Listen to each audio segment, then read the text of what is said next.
вечер од Вашингтон, ова е гласот на Америка на македонски. Јас сум Јулија Велковска. Во ова издание е интервју со републиканската конгресменка Кендис Милер, која говори за поддршката на Македонија за влез во НАТО. Но најпрвин од најновите настани од Иран, иранскиот врховен лидер, ајатолахот Али Каменеи, повикува на крај на уличните протести, велејќи дека треба да се прогласи дефинитивна победа на спорните претседателски избори во Иран. Во своето прво обраќање до нацијата по оспорените избори на 12 јуни, ајатолахот Каменеи ги предупреди опозиционите активисти да стават крај на протестите и го поддржа претседателот Махмуд Ахмадинеџад како дефинитивен победник. Каменеи кажа дека опозиционите лидери ќе бидат одговорни за сето насилство доколку не прекинат со протестите. Поддржувачите на поразениот претседателски кандидат Мир Хусейн Мусави речиси секој ден протестираа поради, како што тврдат, наместените избори. Ајатолахот Каменеи во петочното обраќање ја бранеше легитимноста на изборите, велејќи дека разликата од 11 милиони гласови во полза на Ахмадинеџад е премногу голема за да имало манипулација. Тој исто така го нападна, како што го нарече, мешањето на странските сили кои го оспорувале изборниот резултат.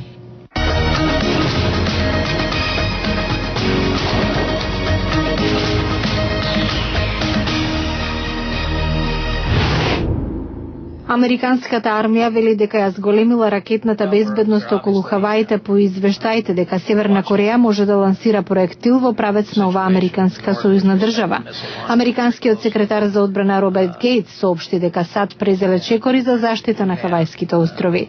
Дневниот јапонски весник Daily Yomiuri во четвртокот изнесе тврдење дека Северна Кореја се подготвува на почетокот на јули да лансира проектил од долг домет во правец на Хаваите.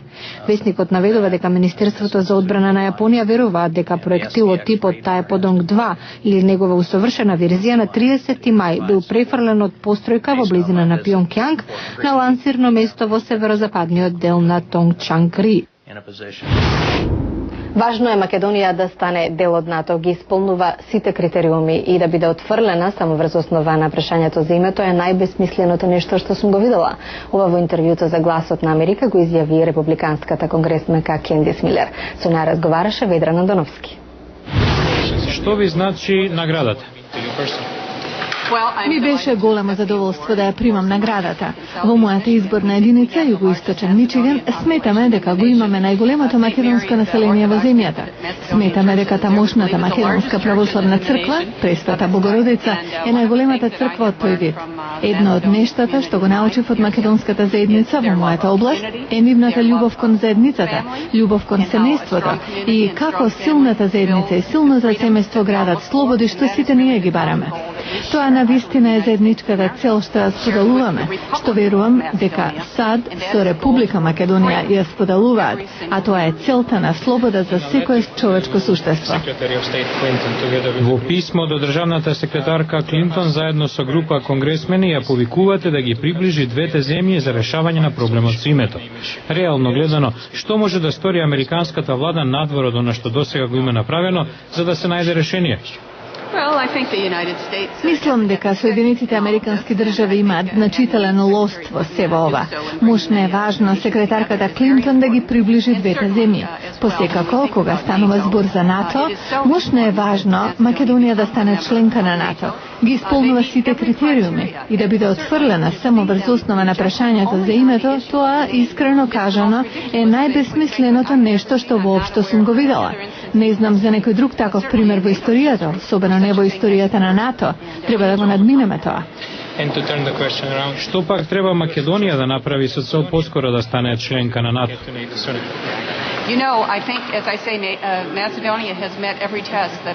Македонија ги исполни сите тестови што можам да ги замислам. Како американец ви кажувам дека сме мощно благодарни за поддршката што ја добивме во војната против тероризмот, во Ирак, во Авганистан. Како што сведочиме дека Република Македонија има слободни и праведни избори, дека Република Македонија продолжува кон целта за систем на слободни пазари, не знам како вид на други очекувања воопшто може да ги поставиме во однос на Република Македонија.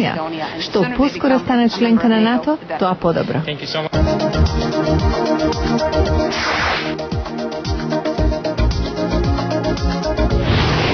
Американската влада неделава објави обемно истражување насловено влијанието на глобалните климатски промени врз САД, што потврдува дека глобалното затоплување се должи на постапките на човекот.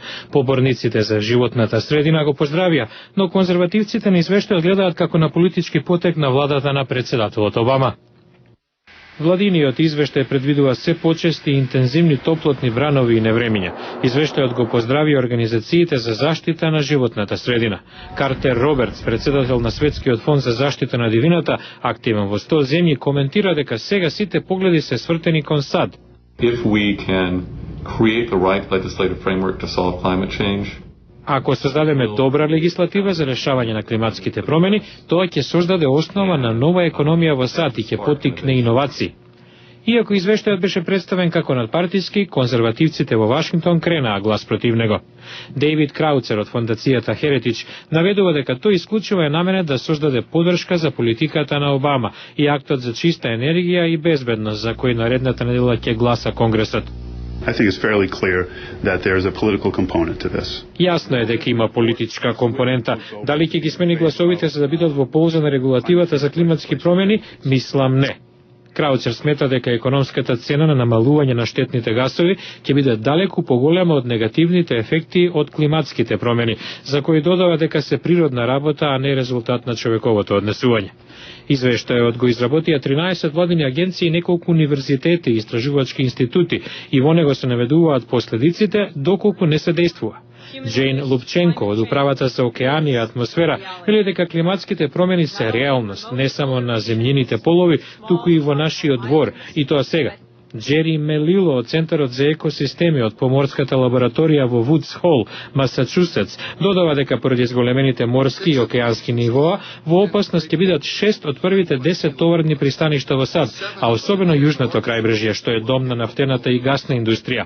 Мелило додава и дека зголемените температури ќе придонесат за побрз пораст на бројот на инсекти, корови и патогени, што негативно би се одразило на посевите и сточниот фонд. И тоа се за денеска. Ова беше гласот на Америка на македонски. Јас сум Јулија Велковска. Ви благодарам на вниманието, имајте пријатен викенд и гледајте не в понеделник.